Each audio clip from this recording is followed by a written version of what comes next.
umukuru w'igihugu cy'u Burundi arahiye ko azotirigana amasezerano y'umugabane w'ibwirizwa shingiro rya Repubulika y'u Burundi n'ayandi mabwirizwa kandi inema y'Imana ineza iyo yagize ukundi ororowe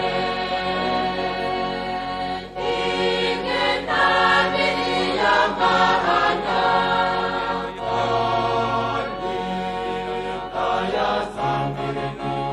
zigama zigama zigamibanga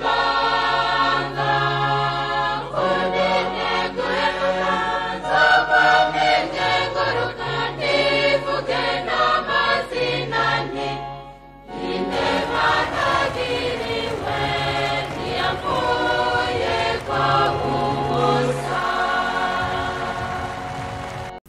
Mana nzima, we waduhishutse kuri dawe ukadufasha kwemera kuri umuvyeyi wacu, turarengutse imbere yawe tukuzanye n'icubahiro, tumuherekeje ngo umwubike ko ibiganza vyawe vyama bihumumwe muri twebwe ivyo akeneye. Ni wewe dawe urazi imbere n'ivyo dukeneye, imbere yuko tukwidondora. Turizigiye rero kumuvotorera umutabaza amagara n'ubugingo, urazirikana ijambo ryeranda ryayo wongera urirangure. Urafungura ikivuye mu kanwa k'Imana, kuko nanone umuntu ntabeshwaho gusa n'indya z'umubiri, arabeshwaho cyane cyane n'ijambo ry'umukama. Hahirwa abaremesha amahoro, kuko bazokwitwa abana b'Imana.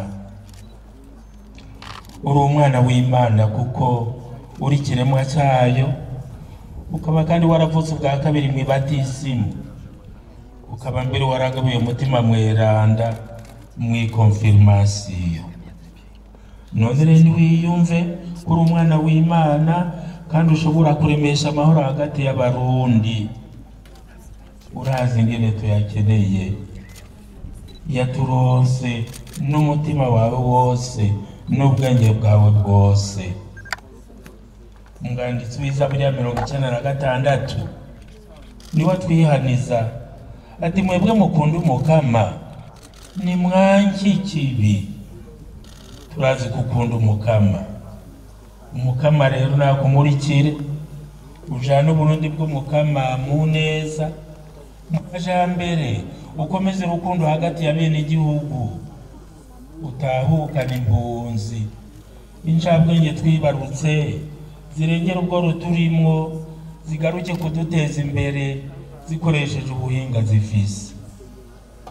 Utwugururira amarembo y'amakungu, atubera umubanyi w'ingirakamaro. Uri umwana wa Mariya nyina wa Yesu, nguyo nyoko wawe. Mwakiri wawe nk'uko wamye umuhanuze, nawe umutega amatwi akwereka ingene worangura ibihimbara Yesu umwana we n'umuvukanyi wawe, akwereke n'ibituzanira iterambere ry'umutima n'iry'umubiri, yongera gukandira ku mwana wiwe ngo wamane na Yesu iminsi yose na hose.